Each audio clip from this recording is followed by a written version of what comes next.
pradėsim. Sveiki visi. Šiandien prie knygų kalbiname daktarę Eglę Šumskienę. Egle, papasakok apie tai, kas šiai dienai yra tavo tyrimų laukas. Bijojau, kad ir pradėsiu nuo tokio labai plataus klausimo ir kad turėčiau apgalvoti ir sudėlioti, nes šiandieną tas tyrimų laukas yra daug jame visko.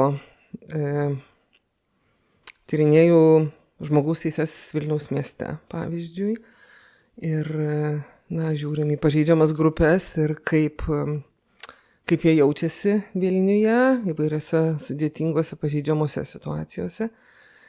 Tyrinėjame su kolegomis iš Ukrainos socialinių paslaugų sistemų atsparumą per išorinės krizes ir semėmės jų patirties ir žiūrim, ar mes kuo nors irgi savo įžvalgomis galėtumėm būti naudingi. Taip pat tyrinėjau socialinio darbo profesiją iš tokios kritinės perspektyvos, kokie yra pavojai šiai profesijai, kažkiek tai deprofesionalizuotis, susilpnėti, prarasti savo tapatybę dėl tam tikrų procesų, kurie veikia mūsų visuomenę tame kontekste, kad demokratija pavojuje ir socialiniai darbuotojai ir ta profesija, kurią aš atstovauju, gali tapti tam tikrų valstybės įrankių, stebėti, kontroliuoti, ir pažeisti teises tų visuomenės grupių, kurios ir taip yra sudėtingose situacijose. Tai čia turbūt šitie trys aspektai. Turiu doktorantę, į kurios tyrimų lauką tikrai esu pakankamai įsijautusi ir tame esu intensyviai bendradarbiauju su ja ir ji rašo disertaciją apie smurtą prieš motiną, apie motinystę intymaus partnerio smurto kontekste. Ir jau yra surinkusi duomenis ir jau dabar yra tas pats įdomusis duomenų analizės etapas. Tai, negaliu sakyti, kad tai yra mano tyrimų laukas, bet tame esu iš arti stebinti ir konsultuojanti ir žiūrinti. O tik tai klausytojams priminsiu, kad čia visas veiksmas vyksta Vilniaus universitete, filosofijos fakultete, taip? Taip. Tai šitie įdomus tyrimai ten vyksta. Aišku, visur vyksta įdomus tyrimai, bet šitie vyksta ten. Pažeidžiamos grupės. Man teko padėti vienam tarptautiniam projektui, kuriame orientacija buvo į pažeidžiamų grupių judumą, kaip susisiekimo paslaugos yra prieinamos pažeidžiamoms grupėms. Ir reikėjo Lietuvos kontekstą pristatyti tarptautiniam daram konsorciumui. Susidūriau su problema. Jie man pasiūlė įvairiausias pažeidžiamas grupės ir paskui sakė, kad pamėgink jas išžiūrėti. Ir mano pirminė reakcija buvo tokia, kad mielieji, jūs patys nueikit į Romų bendruomenę ir pasakykit jiems į akis, kad jūs esat pažeidžiama grupė. Pažiūrėkit, kas bus. Žmonės, kurie mes galime laikyti pažeidžiamą grupę, bet ar jie taip jaučiasi? Įdomus klausimas. Jeigu jie reikalingi yra pagalbos, daugiau, intensyviau ir apskritai reikalingi pagalbos lyginant su jų bendramžiais, kurie yra tos bendrosios visuomenės dalis ir netraktuojami kaip socialiai pažeidžiami, tai jie profesionalų nuomonė priklauso socialiai pažeidžiamai visuomenės grupiai, o patys, kadangi jie kreipiasi pagalbos ir būtent prisistato kaip reikalingi pagalbos ir tai signalizuoja apie tai, kad jie tą savo situaciją vertina kaip atitinkančią socialinio pažeidžiamumo kriterijus. Aišku, gali būti, kad žmogus gyvena benamystėje, pavyzdžiui, ir visai nesijaučia socialiai pažeidžiamas, nakvoja palapinėje, ateina į labdaros valgyklą pavalgyti, ten renka įvairias renka, pavyzdžiui, butelius ir taip verčiasi ir visai yra savimi patenkintas ir gyvenimu patenkintas, Na tai turbūt yra tokių, žinoma, galima rasti atvejų, kad nepriskirtų save šitai grupiai visuomenės, bet na, tam ir reikia specialistų, kurie na, turbūt atpažintų tą pažeidžiamumą ir konkrečiame žmoguje, ir na, tokiam platesnėme bendruomenėje ar visuomenėje. Tai šiuo atveju yra prasme žiūrėti tiek ir iš grupės lygio, tiek ir iš individo lygio, kaip suprantu. Mes galime traktuoti, kad na, šita grupė tarsi rizikoje yra, bet tai nėra garantija, kad kiekvienas jos narys bus save laikantis pažeidžiamu. Taip, žinoma, tie patys Romų tautybės asmenys, jie ir baigia universitetus, ir kuria verslus, ir integruojasi, ir sėkmingai dalyvauja ir funkcionuoja visuomenėje. Tai na, vat, jų vietoje tikrai derėtų įsižeisti, jeigu kažkas pradėtų juos kalbinti apie jų pažeidžiamumą. Gal tam tikrame gyvenimo etape jie buvo pažeidžiami, jie sulaukė pagalbos, postūmio iš specialistų, kurie, na, tarkim, ypač žinoma, yra pasiteisina, kai pagalba vykusi, tikslinga pagalba suteikiama ankstyvame amžiuje.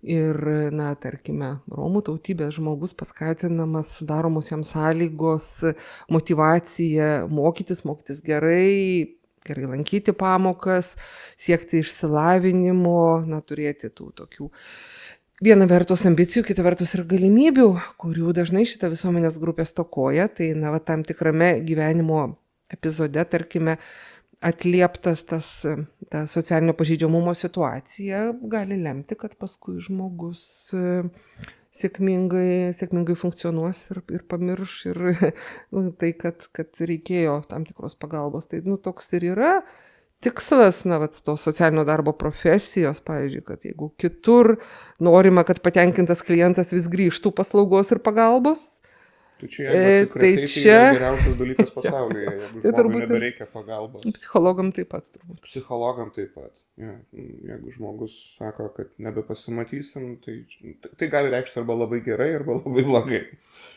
Tikėkime, kad labai gerai. Tai šitoj vietoj man norėtųsi galvoti apie dvi rūšis pažeidžiamumo. Yra tas pažeidžiamumas, nuo kurio mes nei vienas nesam apsaugoti. Kur galbūt vienose kažkokiose žmonių grupėse, kurias galima identifikuoti kaip grupės, kad jos turi kažkokį pavadinimą. Tas pažeidžiamumas yra dažnesnis, bet tai nereiškia, kad kitos grupės turi tam imunitetą. Tarkim, viename kažkokiame kontekste gyventi žmonės labiau tikėtina, kad patirs skurdą, bet skurdas nėra tik tai tos grupės dalykas. O kitu atveju mes turime pažeidžiamas grupės, kurios yra ne dėl kažkokių socialinių aplinkybių, bet dėl nepakeičiamų gyvenimo faktų. Pavyzdžiui, žmonės su negale, su judėjimo negale žmonės. Tai su daugeliu kitų negalių. Ar su daugeliu kitų negalių. Va, tai nuo ko mes irgi nei vienas nesame apsaugoti. Tai man peršasi, aš šiaip nesu fanas žmonių grupavimo didelės grupės, bet čia yra mano asmeninė tokia pozicija. Man peršasi toks įsivaizdavimas, kad būtų smagu judėti link pagalbos priemonių ir pagalbos sistemų, kurios nebūtų nukreiptos į vieną specifinę grupę, bet kurios būtų nukreiptos į specifinius probleminius klausimus. Ir tuomet, kad ir kokiai grupiai ta pagalba yra suteikiama. Ar tai yra iš vis įmanoma? Nes aš suprantu, kad čia yra sudėtingiau šiek tiek. Taip, čia labai, labai taiklus pastebėjimas ir na, tai turbūt yra ir būdas atliepti tą tokį orumo klausimą, kad jeigu na, žmogus su judėjimo negale, tarkime, sunkiai pasiekia vienas ar kitas erdves ar įstaigas, na tai tada jam reikia pagalbos, jam reikia na, vėl prisiminti pačiam, kad jis turi tam tikrą negalę ir priminti kitiems ir prašyti pagalbos. Bet jeigu yra ten rampos, privažiavimai, plačios durys, automatika reikalinga, kitos priemonės, kurios reikalingos ir tam konkrečiam žmogui, ir nedaugeliu kitų esančių na, tam tikrose situacijose, kaip antai ten mamos su vežimėliu, irgi joms reikia ir plataus, ir patogaus, ir įvažiavimo, ir įėjimo, ir patekimo. Tai va, tai čia man atrodo yra tas toksai orumo aspektas. Kita vertus, turbūt tai yra ir bendra visuomenės laikysena, kad tas universalus dizainas. Tai man patinka, kad nekalbama apie tai, kad pritaikytas tam tikros vienos ar kitos grupės, kokio tu nemėgsti kategorizavimo poreikiams, bet tiesiog patogus visiems. Ir tada yra labai tas taip demokratiška, priimtina ir patogu ir čia ir dabar žmogui, kuris turi tam tikrų judėjimo, tarkime, apribojimų, bet ir man ir tau galbūt kada nors gyvenime to prireiks platesnio, patogesnio prieėjimo. Ir čia yra tokių ir įvairių tokių dileminių klausimų, tarkime, ar mes norime taisyti žmogų, kad jis kuo daugiau pasiektų ir išspręstų savo tam tikro funkcionavimo ribotumus, ar mes norim taisyti visuomenę, pastatus, aplinką, kad būtų patogu visiems ir tada tas taisymas nebūtų adresuotas į vėlgi tam tikras žmonių grupės ir jų poreikius, o į visuomenę, kad ji būtų tokia atvira, patogi, prieinama ir demokratiška. Aš tai sakyčiau, kad tiek žmogų mes taisom, tiek infrastruktūrą mes taisom, nes kai kurios problemos kyla iš vidaus, kai kurios iš išorės. Čia nebus taip, kad tu negali redukuoti visko į vieną. Ir universalaus dizaino principai man yra labai mielas, malonus dalykas, nes studijų procese būtent, kur aš daugiausia su tuo reiškiniu susiduriu, studijų procese, pradėjus taikyti universalaus dizaino principus, tiek parenkant medžiagą studijų procesui, tiek atsiskaitimams, tiek visa kita, viskas taip supaprastėja. Nereikia galvoti. Yra viskas labai konkretu. Tekstas turi būti sukeltas arba į sistemą, arba turi būti PDF formatu, kurį galima paleisti, kad garsas eitų. Visi atsiskaitimai turėtų būti tokie, kad yra pakankamai laiko viskam perskaityti, tai viskas paprasta, viskas konkretu. Galų gale, kai atsisakai kažkokių ten sudėtingų atvirų klausimų ir neprašai studento rašyti traktatą, tai ir tau mažiau pastangų reikia dėti. Nes vėlgi tas subjektyvumo momentas vertinant atsakymus į atvirus klausimus man niekada nežavėjo, kad reikia subjektyviai vertinti, nes vieni žmonėsgi pasako tiesiai ir lakoniškai, o kiti žmonės ten išsilieja, kad dramblys turi straublį, o straublys yra kaip sliekas ir tada traktatas apie slieką. Tai čia klasika. Tie universalaus dizaino principai yra nuostabus dalykas ir link to ir judame, ir visose srityse, bet link to reikėtų judėti. Ir iš tiesų judėjimu per miestą, tai aš prieš 2 metus, mažiau nei prieš 2 metus, prieš metus ir kiek čia, 6 mėnesius, 7 mėnesius, susidūriau su tuo, kad mūsų šaligatviai tikrai dar nėra tobuli. Stumdant vaiko vežimėlį ir tada vos nenorėjau tapti, tas 2 savaitės norėjau tapti aktyvistu, kuris kovoja už rampas ir išgrįstų šaligatvius. Ir kol nesusiduriu su problema, tol jinai neegzistuoja. Ir iš to kilo tokia mintis, kad kiek dar dalykų mes net nežinome, kad tai yra problema, nes mums tai neaktualu. Ar yra kažkokių tokių akis atveriančių momentų iš to, ką tu tyrinėjai, kur net nebūčiau pagalvojus, kad tai yra problema? Tai turbūt pasigilinus į daugybę dalykų galima suprasti, kad tai yra problema. Ir čia man turbūt labiausiai ryškus toks pavyzdys yra iš mano minėtos doktorantės Jolantos Malažinskienės tyrimo, kuriame ji nagrinėja būtent smurtą prieš motinas.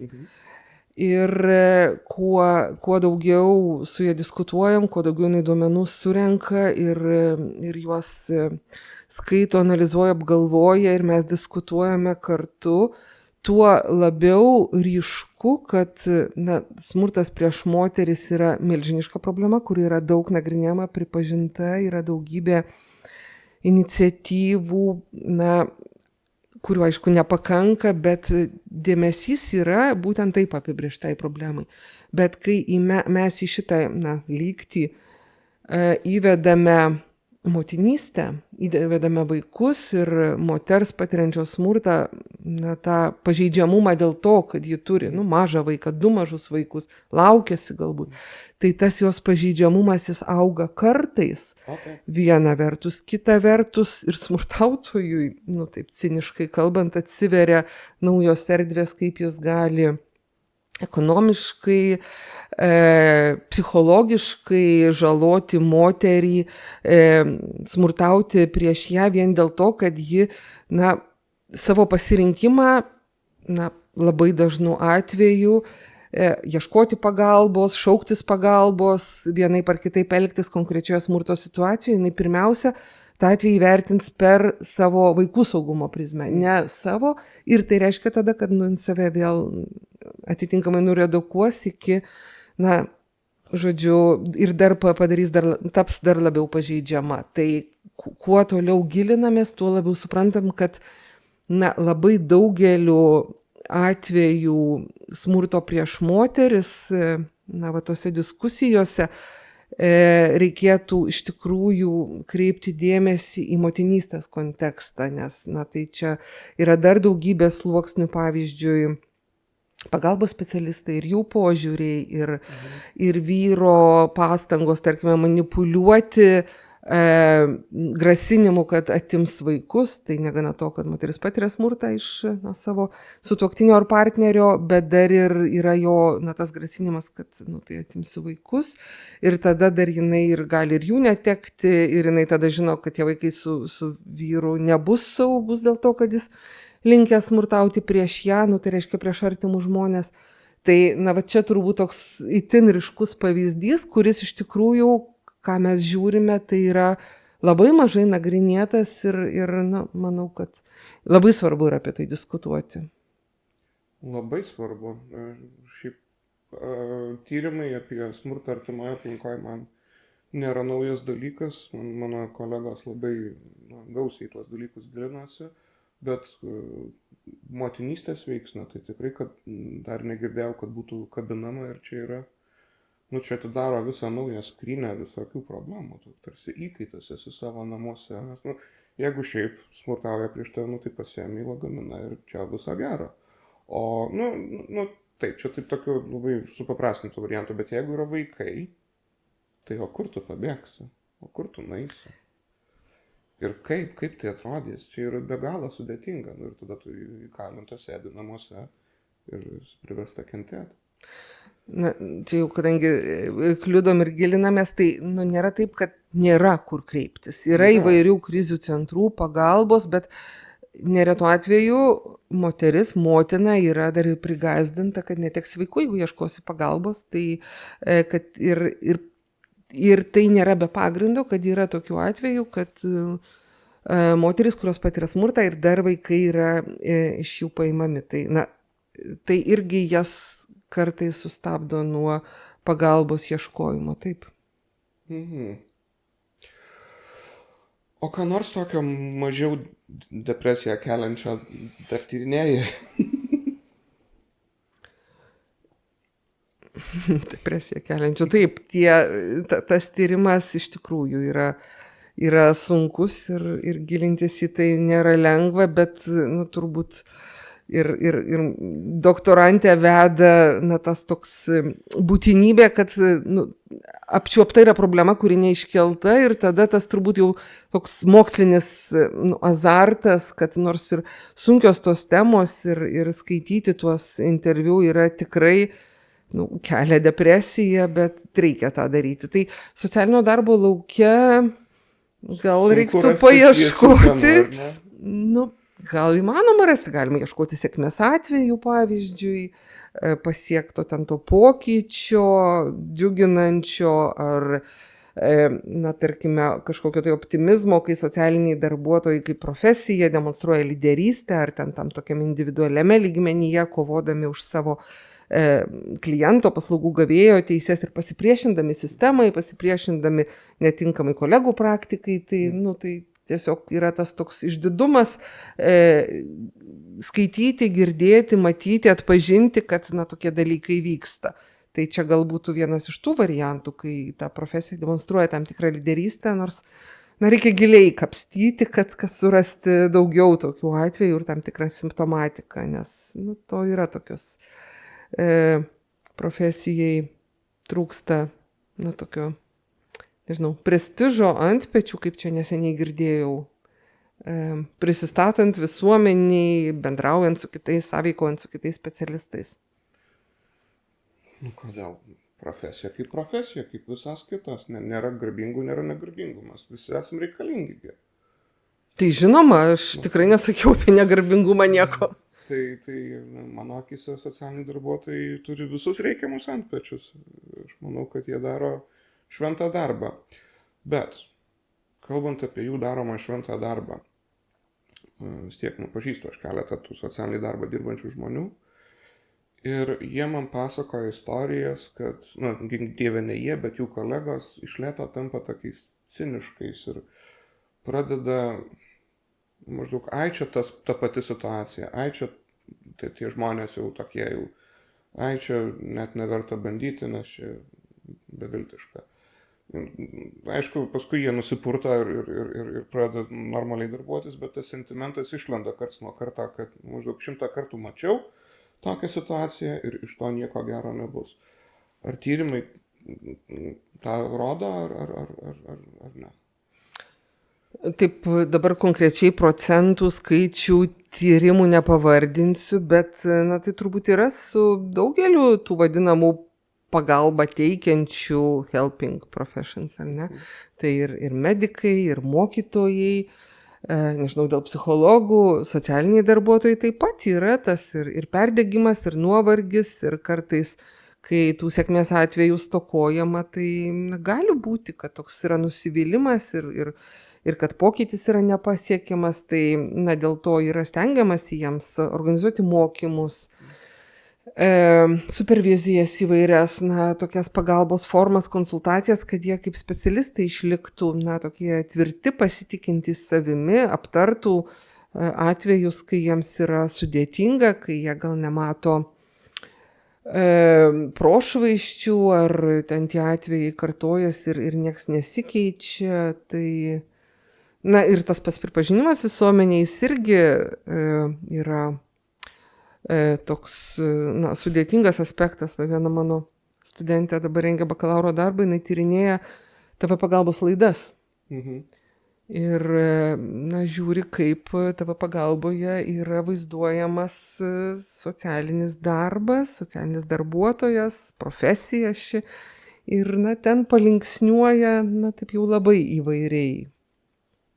Ir patys tie jau pagalbos ieškantys, kurie kreipiasi į tą laidą, ir tie gelbėtojai vadinami, tai, žinant tos laidos tokį populiarumą, tai, įdomu, kai jau bus rezultatai ir analizė, ką suras, bet, tokie pirminės įžvalgos yra, kad, tokie aspektai kaip populiari laida, kurioje taip palinksniuojamas neigiamame kontekste socialinis darbuotojas irgi neprisideda prie populiarumo.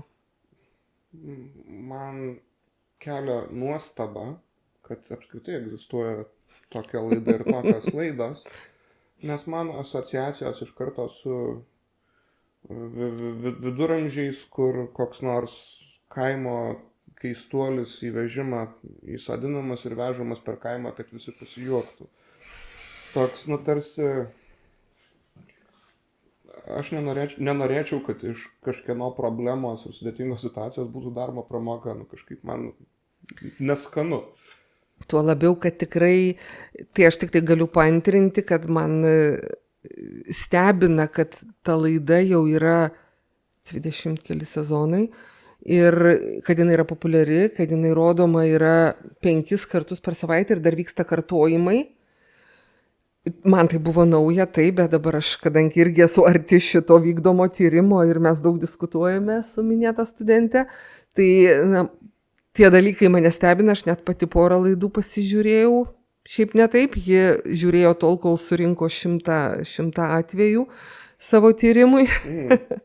Taip, tai aš tuo labiau, iš tikrųjų nematau prasmės tokios laidos, kad tikrai yra išvystyta pagalbos sistema ir ji veikia ir yra profesionalai, kurie suteikia pagalbą, o jeigu jų sprendimai nepatinka, tai irgi yra mechanizmai ir skųstis, ir kreiptis kitur.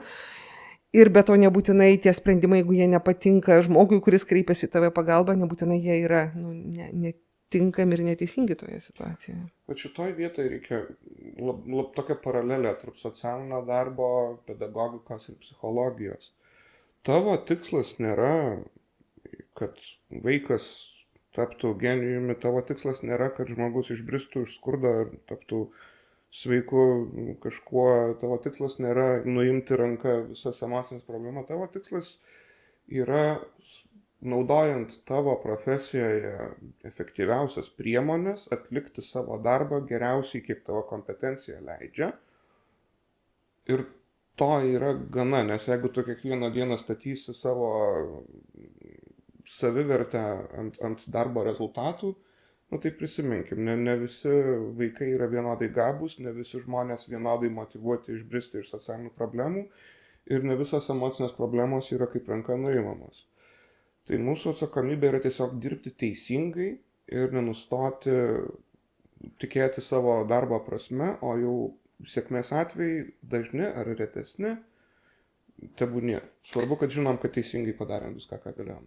Čia galima ir truputėlį pasiginčyti, nes tada atrodo, kad dirbi kažkokiu tai tokiu vidurkiu, per daug nepersistengdamas, bet kartais situacija reikalauja peržengti ribas, ta profesinė diskrecija galų gale, priimti sprendimą, tarkime, drąsesnį, pademonstruoti daugiau pasitikėjimo, nes vėlgi socialinėme darbe matome, kad socialiniai darbuotojai iš tiesų yra labai atsargus ir labai stengiasi žiūrėti, kad veiktų pagal taisyklės, pagal normas, pagal reikalavimus, o kartais tiesiog reikia pasitikėti ir galbūt ta profesinė intuicija, ji yra teisingesnis, tinkamesnis įrankis negu tos visos taisyklės ir aprašai. Ir viena ministrė, Monika Navickienė, kuri čia buvo praeitoj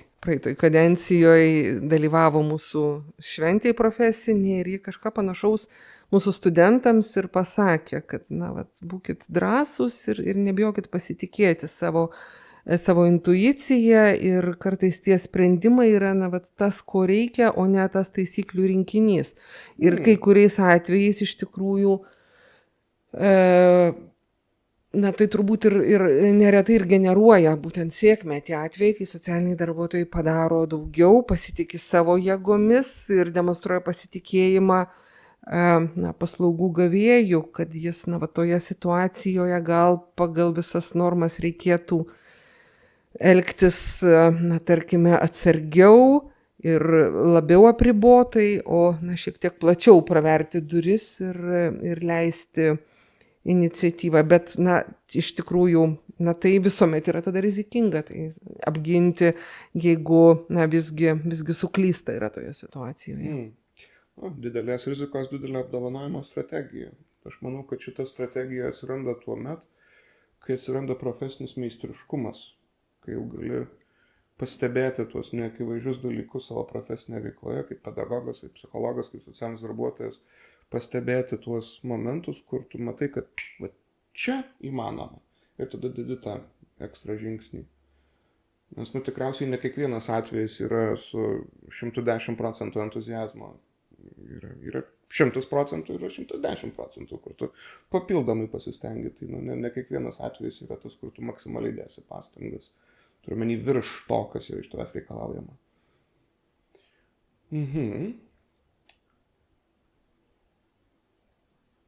O judant toliau nuo praktikos socialinio darbo.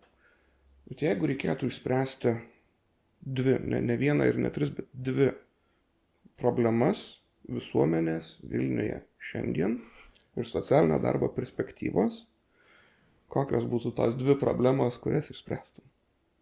Išspręsiu. Jeigu galėtum mostelėti burtų lazdele ir dvi socialinės problemos dingsta. Būtent Vilniuje. Nu taip, lokalizuokim.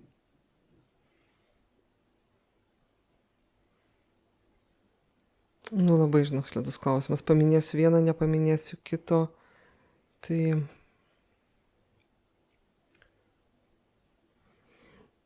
Čia yra svarbus klausimas iš tos pusės, kad po juos slepiasi momentas, kad atrodo visos problemos yra baisios ir visas jas reikia spręsti. Bet resursų pyragas yra toks, koks jis yra ir kažkokie prioritetai ir neturėtų atsirasti. Na, sakyčiau, galbūt tai būtų viena iš problemų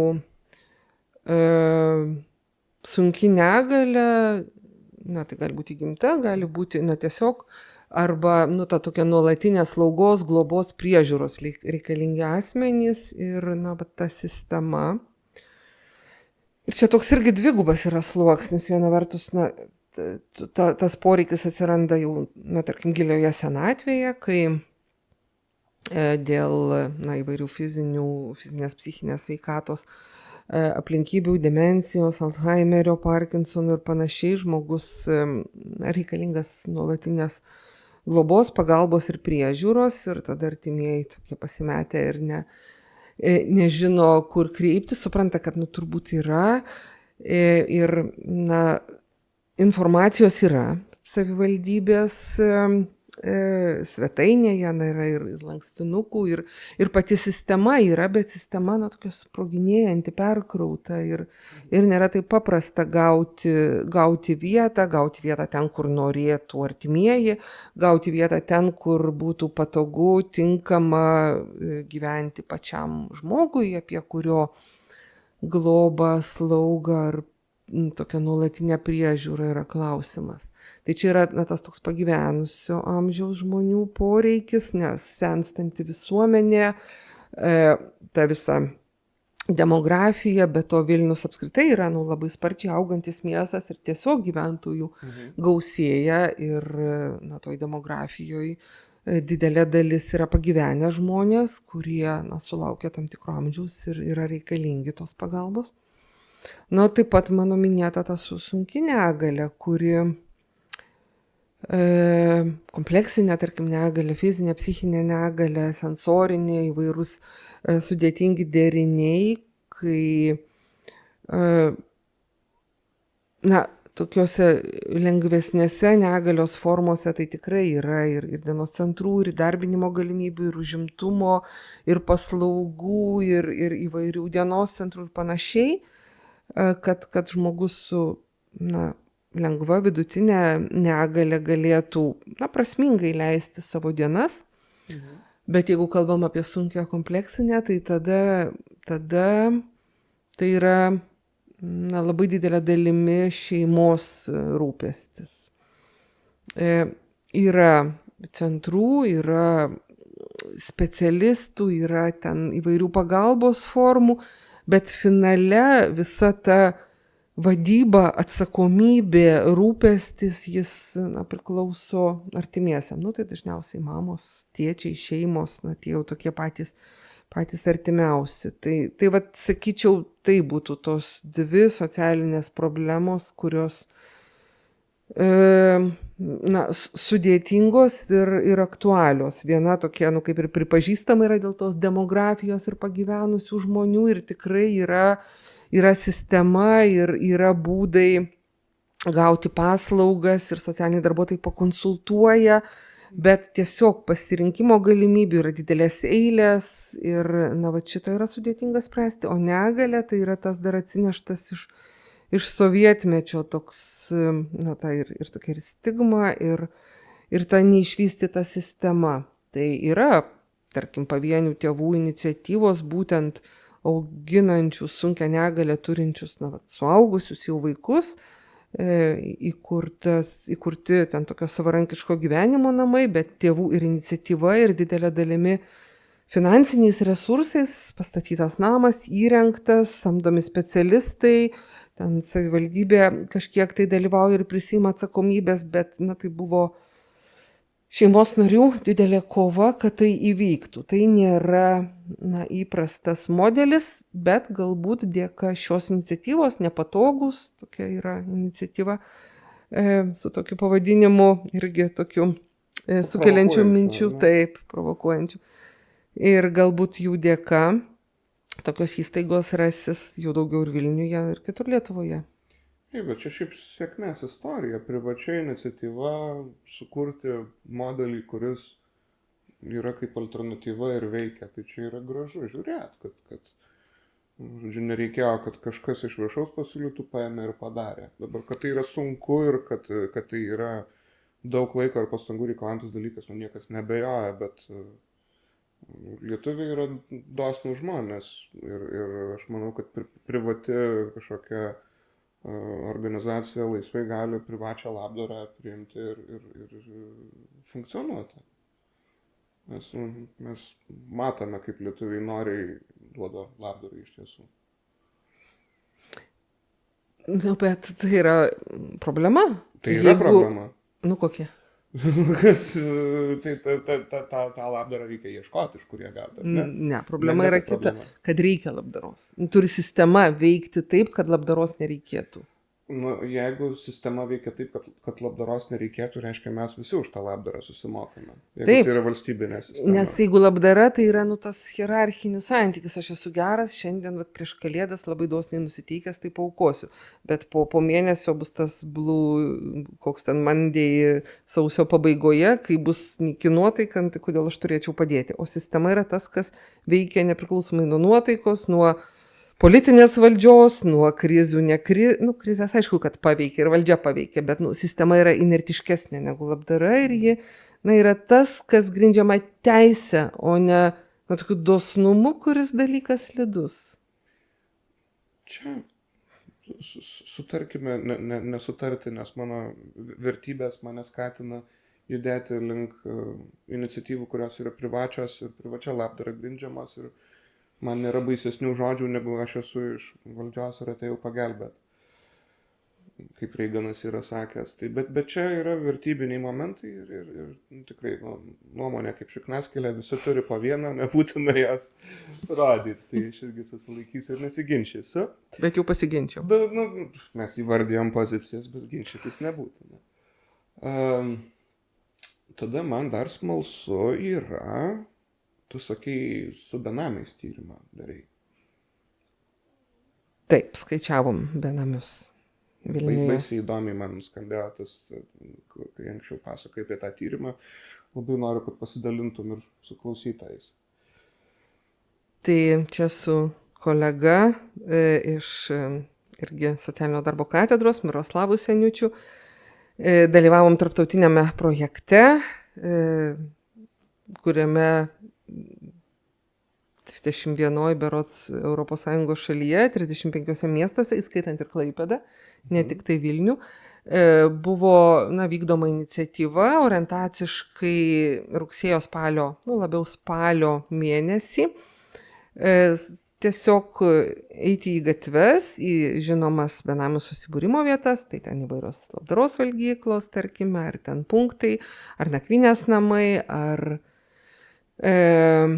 taros supirktuvės, prekybos centrai, turgų, stotys, tai yra tie tokie įprastos centras, įprastos vietos, kur galima sutikti benamių ir kalbėti su jais pagal tokią sudarytą anketą ir bandyti suprasti tam tikrą profilio, tai turbūt drąsu būtų sakyti, bet užduoti klausimus apie amžių, apie tai, kur pastarą naktį nakvojo sužinoti, apie trukmę, kiek jų yra benamystėje. Man pačiai labai buvo įdomu ir labai džiaugiuosi, kad tie klausimai buvo įtraukti, tai buvo institucinė patirtis, pavyzdžiui, globos sistemoje. Buvimas arba nebuvimas, įkalinimo įstaigų patirtis, tada aplinkybės, dėl kurių neteko būsto, ir tada tam tikri poreikiai, kokius jie jaučia, ar tai būtų būstas, ar laikina vieta nakvoti, ar rūbai, maistas, dušas, medicinos paslaugos, socialinės paslaugos ir panašiai. Tai buvo sudaryti tokie klausimynai, kurių tam tikra dalis buvo vienodi visose tirtose šalyse ir miestuose, o kitus jau mokslininkai iš skirtingų šalių, miestų galėjo pridėti savo nuožiūrą. Tai va, tai pakalbinom virš 400 benamystę patiriančių asmenų ir turim tą informaciją, rengiam ataskaitas, rytoj kaip tik keliauju į Klaipėdą, ten vyks pristatymas, renginys atitinkamai tokio pat benamių skaičiavimo Klaipėdos mieste ir norėjo Vilniaus patirtį išgirsti, tai vat kaip tik rytoj bus proga tuo pasidalinti. Ir galvojam ten publikacijas, Vilniuje pristatymą padaryti ir galbūt toliau tyrinėti, nes tikrai yra svarbių aspektų, tarkime, didelė dalis benamių benamystėje yra daugiau negu pusė, jų yra daugiau negu 5 metus, tai reiškia, kad ilgalaikės benamystės problema nėra sėkmingai sprendžiama Vilniaus mieste. Klaipėdos kolegos minėjo, kad panašiai yra ir pas juos. Kita vertus, labai nedaug jaunimo. Iki 29 metų, jeigu neklystu, nebuvo nei vieno mūsų tyrime benamystę patiriančio žmogaus, ir tai yra geros naujienos apie mūsų pagalbos vaikams ir jaunimui sistemas, kad jos sugeba įstatyti vaikus, paskui jaunuolius į tam tikrą gyvenimo kelią, kuris neatveda jų į gatvę. Čia yra labai geros naujienos, čia yra labai smagu girdėti. Ir Klaipėdoje irgi panaši yra tendencija, tai reiškia, kad tiesiog kažkoks yra galbūt socialinių darbuotojų sėkmės pavyzdys, kurio mes čia stokojome pokalbio pradžioje. Taip pat, ta institucinė patirtis, daug kalbintų benamių, gal 2/3 turėjo psichikos sveikatos problemų, buvo gydėsi psichiatrijos ligoninėse. Taip pat, kaip minėjau, įkalinimo patirties ir augę vaikų globos įstaigose. Bet čia yra universali tendencija. Čia visame pasaulyje žmonės, kurie patiria benamystę, labai dažnai bus su psichinės sveikatos problemomis ir labai dažnai turės problemų su teisėsauga dėl tų pačių psichinės sveikatos problemų. Nes jiems užeina epizodas, jie pridaro dalykų. Taip ir atsiranda. Tai čia tokie dalykai einantys kartu, kur atrodo, kad išspręstume psichikos sveikatos problemas, turėtume mažiau darbo socialiniam darbuotojam tada būtų. Tai galbūt mano profesija turėtų labiau pasistengti, kad tavo profesijai nereikėtų tiek verkti. Nežinau, kiek čia to yra užburto rato, bet kita vertus, jeigu žmogus gydėsi psichiatrijos ligoninėje, reiškia, jis jau buvo pagalbos tarnybo akiratyje. Ir būta galimybės atpažinti tą riziką, kad jis neturės kur išeiti į saugią vietą. Aišku, gali būti, kad jis grįžo iš ligoninės į namus ir paskui kažkuriuo metu dėl visai nesusijusių aplinkybių tapo benamiu, bet visgi tie skaičiai, jie signalizuoja apie tai, kad ta benamystė yra neretai rezultatas kažkokių sisteminių spragų, kurie atveda iš tikrųjų labai, labai beviltišką ir sudėtingą situaciją. Jo, reikia sugaudyti kampus, kur pro įtrūkimus prasprūsta visi tie atvejai, nes tarsi ant popieriaus žiūrint, tai ta sistema gali atrodyti labai puikiai, bet yra kažkurios vietos, kur taip išslysta ir praslysta ir tada jau sutvarkyti tai, kas sulūžė, yra sunkiau negu užkirsti kelio, kad tai net nesulūžtų, ar ne? Beje, mūsų klausytojams noriu jūs nuliūdinti. Prieš savaitę įvyko tas pristatymas Klaipėdoje. Ką padarysi? Bet tie, kas spėjote apsilankyti, dabar girdite pokalbį apie tai. Taip, teisingai. Čiagi netiesioginis eteris pas mus. Taip, į priekį įrašinėjom. Tai ar galima paprognozuoti, kurioje vietoje tie praslydimai pro įtrūkimus įvyksta, kurioje vietoje ta sistema pražiūri tuos atvejus benamystės būtent? Tai gerai, atradom, kad psichiatrinės ligoninės galbūt tenai, ar ne, bet gal yra ir kitų vietų, kur tai vyksta. Na, kai mes klausėme apie aplinkybės, tai skolos, e, darbo praradimas, tada šeimos įvairūs dalykai, ten, tiesiog šeimos viduje žmogus buvo apgautas ar žmonos, benamių dauguma yra vyrai ir kaip tik minėjo tas situacijas, kad ten, jų matymų žmona neteisingai, nesąžiningai pasielgė su jų bendru turtu. Tai, tas turbūt finansinis raštingumas, jis yra neretai atvedantis žmonės į būsto praradimą ar dėl skolų, ar dėl to, kad ten pasitikėjo, užrašė ir nesusiorientavo dėl galimų pasiekmių. Tada taip, žinoma, ir vairūs sveikatos dalykai, iš įkalinimo įstaigos grįžus gali būti, kad tiesiog jau šeima nebepriima ir eik kur nori. Šeima galbūt davė daug šansų ir galimybių ir jau priėjo tokį etapą, kad nebeturi to pasitikėjimo kredito žmogus. Priklausomybės. Tai yra visuomet didelė problema, kuri gali lemti žmogui ir įvairius netinkamus sprendimus. Ir kita vertus, čia įdomus aspektas su priklausomybėmis, kad mes klausėme apie tai, kokia problema yra aktualiausia šiuo metu ir kokia paslauga jums lengviausiai prieinama. Tai įdomu, kad priklausomybės nurodė kaip mažiausiai aktualią problemą. Taip, pripažinimas, kad turi priklausomybę, turbūt nurodomas kaip, kad neįvardyjamas kaip aktualiausia problema. Kita vertus, jie minėjo, kad jie labai lengvai rastų, žinotų, kur kreiptis dėl priklausomybių gydymo. Ir aš pati dalyvavau renkant tos duomenis ir ten prie labdaros valgyklų, tai ten tikrai mes lauke kalbinom bedamystę patiriančius asmenis, o ant stiklo buvo prikabinta ten informacija apie įvairias teikiamas paslaugas toje valgykloje. Ten dar ir daugiau yra, ne tik tai maistas, bet buvo ir dušai, ir rūbų. Ten kaip tik keitėsi sezonai, ten galima buvo šiltų striukių gauti ir miegmaišių, ir adijalų ir panašiai. Ir taip pat buvo nurodytos ir priklausomybių gydymas. Tai tas yra jam lengvai prieinama, bet mažai suvokiama kaip svarbus poreikis. Ne, aš nepriklausomas nuo kokaino, man tiesiog patinka jo kvapas. Tiek detaliai neklausėm.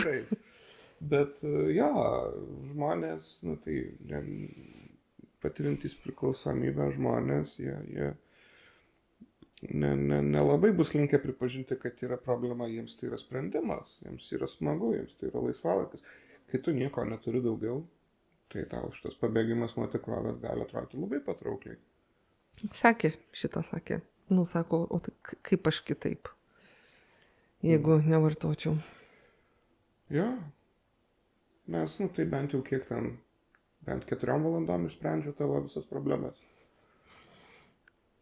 O tada viena likusi problema yra, kur vėl gauti ir tada vėl išspręstos problemos.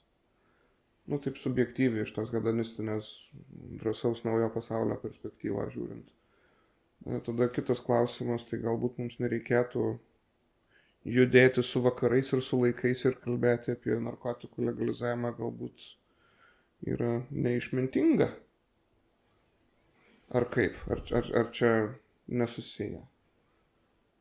Čia aš turbūt susilaikyčiau nuo apibendrinimų, per mažai žinau šitą temą, kad sakyčiau savo nuomonę, tai nemanau, kad taip čia viskas yra paprasta, kad legalizavimas veda žmonės priklausomus į benamystę, bet...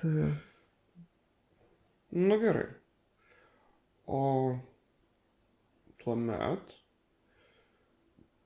kaip, man tiesiog smalsu, kur jie randa nakvoti, kaip jie randa nakvoti. Čia gal daugiau toks iš gyvenimo įgūdžiams aktualus dalykas, jeigu netyčia reikėtų nakvoti, kokie buvo dažniausiai atsakymai. Iš tikrųjų, didelė jų dalis gyvena įvairiose, tokiuose laikinuose nakvynės vietose, kurias parūpina nevyriausybinės organizacijos arba savivaldybė. Tai yra įvairios nakvynės namai, įvairūs ten tie laikino būsto variantai, tai jie tenai glaudžiasi ir tai nėra tik tai, kad vakare atėjau, pernakvojau ir išėjau, bet ten jiems ir pasiūloma ir pagalba, ir konsultacijos, ir tas pas priklausomybių gydymas, ir labdara, ir darbuotojai tikrai jais užsiima. Tai reikšminga dalis nakvoja būtent ten. Na ir tada dar buvo toks gan šiltas laikas, rugsėjo pabaiga, spalio pradžia, kai mes vykdėm tos skaičiavimus. Na tai minėjo ten stotelę, parką, Tymo turgų, mišką, palapinę, arba tiesiog ten pašiūrę kažkur tai miške, kurią dar jie ir nuomojasi iš kažko. Tai tokių išgyvenimo, taip, variantų yra. Miesto urbanistinis stovyklavimas gaunasi. Tas mūsų miestas Žalias, tai toks stovyklavimas arti gamtos. Arti gamtos. Tai šiaip galima pasidžiaugti. Šiaip Lietuva išties labai žalia valstybė su labai žaliais miestais. Ką būtų smagu neprarasti. Dar susiduriu su tokiu savoka priešiška architektūra. Tarkim, suoliukas su ranktūriais, kurie neleidžia benamiui ant jo nakvoti. Koks yra socialinio darbo požiūris į priešišką architektūrą? Socialinis darbas yra labai įvairus ir čia yra labai įvairių žmonių, bet, sunku pasakyti iš tikrųjų. Tai,